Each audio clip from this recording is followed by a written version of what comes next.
La vie de Pierre Palmade a basculé le 10 février dernier, lorsque, sous l'emprise de stupéfiants, il a violemment percuté un véhicule à Villiers-en-Bière, près de sa résidence de Célie-en-Bière. Résultat de ce tragique accident, 3 blessés graves dont lui-même et un petit garçon, ainsi que la mort d'un bébé dans le ventre de sa mère. Son contrôle judiciaire a été assoupli début juin, en même temps qu'il quittait le centre hospitalier universitaire, CHU, de Bordeaux. L'humoriste de 55 ans a toutefois pour interdiction de quitter la Nouvelle-Aquitaine, où il est né, dans l'attente de son procès. Après avoir vendu sa maison en Seine-et-Marne, l'ancien acolyte de Muriel Robin s'est récemment installé dans une échoppe bordelaise, comme l'indique Le Parisien ce mercredi 12 juillet. Ce samedi 8 juillet, 2 camions blancs stationnent devant son échoppe bordelaise, maison de ville girondine avec façade en pierre et grands espaces au sous-sol, rapportent nos confrères. Sa nouvelle demeure se situe dans un quartier plutôt populaire à l'ambiance village, en lisière de Bègle, juste en face de chez sa sœur Hélène, 54 ans, chirurgien dentiste au CHU de Bordeaux qui veille sur lui.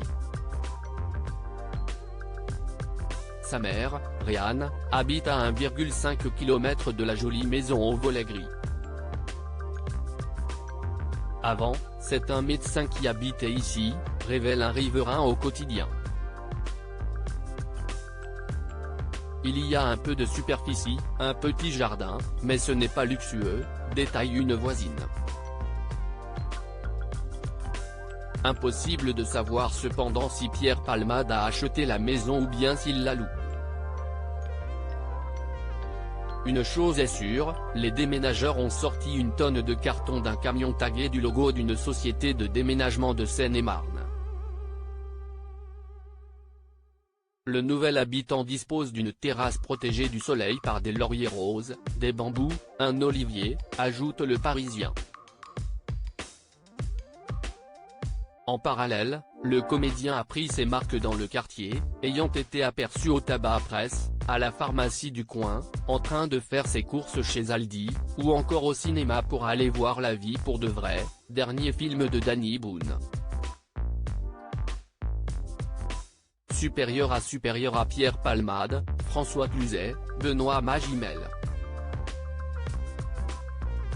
Les stars sans tabou sur leurs addictions. Pierre Palmade de retour à l'hôpital pour ses addictions. Il semblerait donc que les journées de Pierre Palmade soient rythmées entre son installation dans sa nouvelle maison et des allers-retours au CHU de Bordeaux, où il a demandé à être de nouveau pris en charge.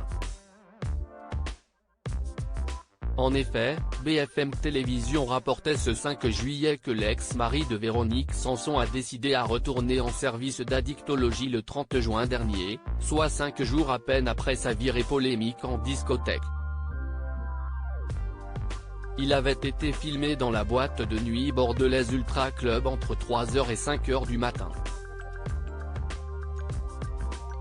Pour rappel, l'humoriste consomme diverses drogues telles que la cocaïne et les médicaments de substitution depuis les années 1990. Crédit photo, Christophe Clovis.